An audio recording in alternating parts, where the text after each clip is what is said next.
What is going on? Beyond the break here with our weekly eBay purchases. Picked up a decent amount of cards over the last week or so. I want to say 30-ish, 32, 33 cards.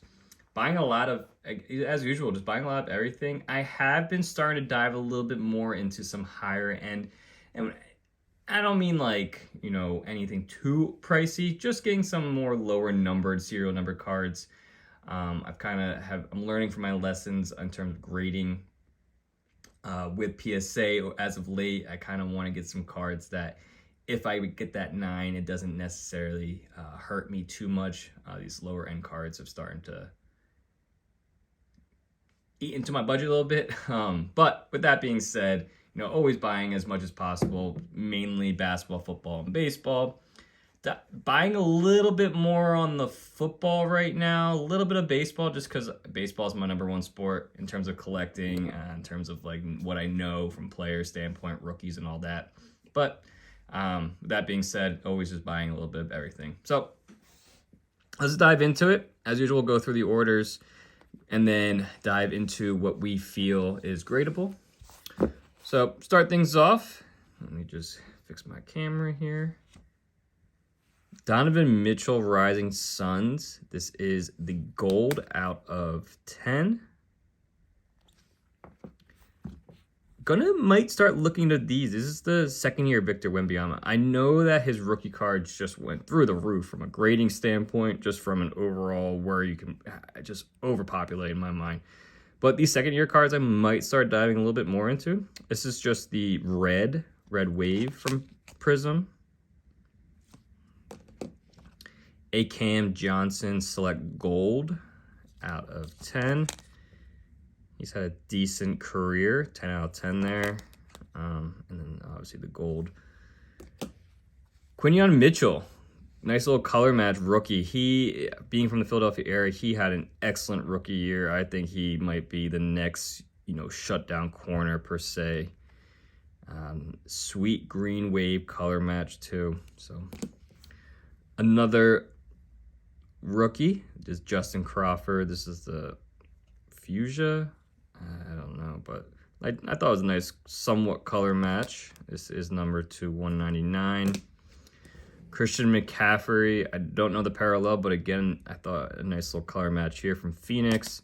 This is number 2/150. I just love this look. Look at that shine. Wow. This is Jalen Hurts. I don't know the variation on this, but this is numbered to 400. So I'll probably get a football submission soon. Paul Pierce, Refractor, Topps Chrome. Jamar Chase, this is a red wave, I believe. But the football are numbered to 149, basketball's not. Derek Stingley, another one of the Prisms. Just sweet. This is numbered to 400. And then a Chris Paul Deca out of 12, I say? Yeah, 10 out of 12. Green. So, real nice. All right. Next stacked here. Jackson Smith and the Jigba. Green Pulsar rookie. One of the Star Wars from the episode 1, 25th anniversary. This is number 2/175. Outer Pool Holes. This is the Ultimate Collection out of 350. Tim Hardaway. I just love Crusade. I can't get enough of the Crusade stuff.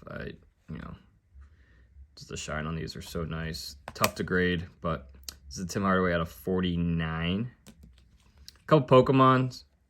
Just a Magneto and the Fion. Sorry if I mispronounced that. Mookie Betts, purple logo fractor out of 250. Another logo fractor, Gunnar Henderson, second year cup out of 99 green. Scotty Barnes, nice little color match from Deca. I think they're out of 199. Yep. Ronald Acuna. His cards are, I feel like they're dipping a little bit. He's not back yet, but it's the Aqua from Topps Chrome. I believe this is 199 too. Yep. Bryce Harper, purple from Bowman's Best, 250. Chipper Jones Stadium Club Chrome Refractor. Probably my favorite card of the order, just honestly. The Disney Chrome Stitch. It's just the refractor. Half kidding there. Nolan Arenado. This is the red. Just love this color match. That is so sweet. With the St. Louis Baby Blues. This is numbered to 10. Another Disney Chrome Pluto, 199 purple. And then Eduardo Tate Shimmer. First, he's on the rise here on the Phillies minor league system. This is his first Bowman Chrome. Not number or anything, just a shimmer. And then another refractor, Stadium Club Chrome, Randy Johnson refractor. So, like I said, about 30 cards. We'll go through the cards and come back with the ones that we deem gradable and which ones are not. Okay, so actually we had 28 cards. I was wrong. It was not over 30. We had 28 cards that we bought last week. Out of those 28 cards, 16 came back gradable. And again, when we say gradable, we always deem it as anything we think is going to get above a 9 unless we make a comment on that, unless we denote something around that. But 16 cards. So we'll go through those 16 cards, and then we'll go through the 12 that we found that errors on. So starting off, the Eduardo Tate Shimmer, clean. Had this down as potential 10. The 2 Disney Chrome cards, these were both clean. The shine on the refractors are so nice. Disney Chrome cards, both these were clean, no issues there. Always centering seems to be the main culprit on those cards. The Harper Purple at a 250, clean. The Ronald Acuna, we had this potential 10. Gunnar Henderson, 9-10 range, centering a little bit thicker on the left. The Mookie Purple Logo Fractor, clean, potential 10. Both Pokemon cards, this one was probably cleaner. This one was more 10, this potential 10-9 range. The Star Wars, 9-10 range. The back of these are always a little bit tricky with the darker backs and the borders. Jamar Chase and the Jalen Hurts both were clean. Again, showing that shine off. McCaffrey, clean. Potential 10 there. The Justin Crawford, clean, no issues here. Starting to look good on these. These Bowmans are a little bit challenging. The 2023 Bowman's a little bit challenging with centering, but that looked good. Quinion Mitchell, potential 10 here, no issues. And then the Donovan Mitchell. I had this more closer to a 9. A little bit of whitening. You can see up there. A little bit maybe down there, right there. So potential 9 there, but for a gold like this, we'll take it. And some of these, we're in that 9-10 range. I am starting to grade a little bit more with SGC, just diving a little bit more. Those specials are just, you can't beat. I mean, they're $12 a card. And PSA seems to be slowing down. It's the 3rd month in a row where they're not having a special. So I definitely might dive a little bit more, especially these lower end cards that we're buying that we might send to SGC, just because I think from a profit margin you can't beat that, even if it's going to sell a little bit less than a PSA would. All right, so starting off here, and these I got a comment the other day asking what I do with these, with the non-graded cards. A lot of them I always will list back on my eBay store, whether it's on auction, and I list as auction or buy it now, depending on what I got the card for. Typically, if it's above a $20 card, I will list as buy it now with best offer. If it's under $20, I'll just list it as a auction, and just get what I get from that. The way I look at it is, one, I always make sure all the raw cards that I list are deemed in excellent condition, not near mint or mint condition. And there's always in the description about raw cards on my store, always have some sort of flaw on the card. So I always make sure that's and if it's something serious issue, then I will definitely make note of that. But for the most part, a lot of these cards don't have major issues. They just have some minor flaws.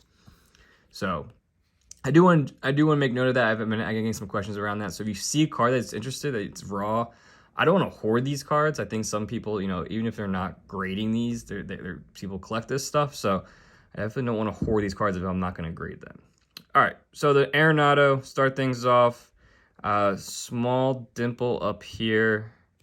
And then I think there was a scratch down below here. But on the back, print line going across there, you can see. So unfortunate, this is closer to a 9. If it had that dimple without that print line, I probably would grade it, hoping for a 9, being that it's the red. But unfortunately, just don't think it's worth the grade. Chipper Jones refractor. Unfortunately, and this is something that you can see right up there, and that's something that I will denote in my description when I list this card back on my store. Unfortunately, DC Sports did not list that. Which again, people ask, like, well, I got a question recently around, do I ask for refunds? No, I don't. And the way I look at it is I'm the one that, takes that risk of buying that card. I mean, DC Sports makes it clear that all these cards are listed as excellent. And it's just the risk I'm willing to take. So just, want to make that clear too. The Scotty Barnes centering top to bottom was way off, a little bit much thicker on the top. So definitely I think that would bump it to a 9. And then I think there was a 1 or 2 dimples on the front here, which a lot of these decas, there are always like dimples on the shimmer part. Tim Hardaway. This card, what was wrong with this card? I'm trying to remember now. Back up top corner here, ding on the corner, unfortunate. So the Albert Pujols just dings on the side here. It's a much thicker card than I thought, so too many dings. Let's go through this a little bit quicker. Jackson Jigba, a little off-centered, and it's a couple dimples on the back. The Chris Paul, same story, a little bit thinner on the one side, and then a dimple or 2 on the back. Stingley Jr. had a rather large scratch, I want to say. And then the Paul Pierce, way off centered, and then just scratches all around on the front. You can see some of those up top. Cam Johnson gold. Unfortunately, just too much going on in the back here. A little bit of whitening in that corner there. I thought there was another thing, but just doesn't seem right to grade that one. And then the Victor second-year card, unfortunately, where is it? It's hard to get these on camera. There was like a dimple. Ugh. One had a print line going across, but there's a dimple somewhere, and I'm trying to find it now, or trying to show it on camera. It's a little more of a challenge to do that. Down here, there it is, dimple down there. So unfortunately, this will not be sending that to PSA. And then the Randy Johnson. So this is an acetate. I don't think I'll send this to grade. I don't think it's worth it. It's just I have a challenge with these. You can see kind of like the markings on that. If you know what PSA would, if PSA would ignore that, I doubt they would. I can try to get that all off, but this looks like just like obviously from it being a 90s card, it looks a little bit just wear and tear. Who knows where it was stored for all these years. But that being said, I don't think I'll send that. But that's just what I saw on the card. All right. If you like the video, like and subscribe. And as always, leave comments in the comments section. Love interacting with you guys. Until next time, peace.